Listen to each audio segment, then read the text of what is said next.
Go ahead and label your paper multiplying with decimals.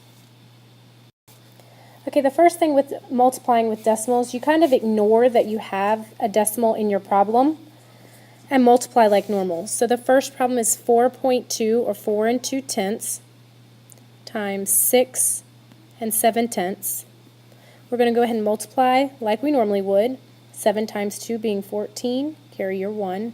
7 times 4, 28, plus 1, 29. And notice I went ahead and marked out my 1, put an X. 6 times 2 is 12, carry my 1. 6 times 4 is 24, plus 1 is 25. Mark out my 1, add them up. 4, 11, carry my 1. 5, 6, 7, 8, and 2. All right, and then you count how many numbers that are behind the decimal in the problem. So here on the top one I have 1, and on the second one I have 1. So I have a total of 2 numbers behind the decimal. So I have to have 2 numbers behind the decimal here. So 1, 2.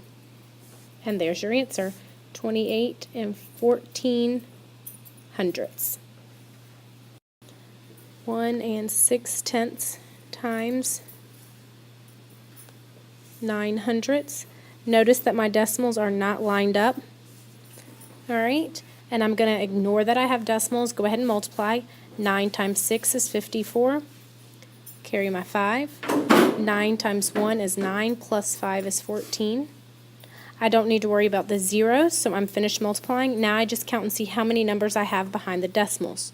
On my first one, I have 1. On the second one, I have 1, 2. So I have 1 on the top, 2 on the second one, so that makes a total of 3. So I should have 3 numbers behind the decimal. 1, 2, 3.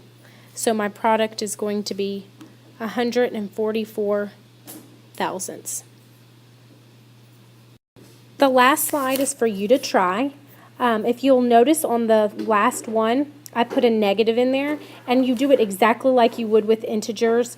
A positive times a negative. You have 1 negative and 1 positive, your answer is going to end up being a negative. Go ahead and get started.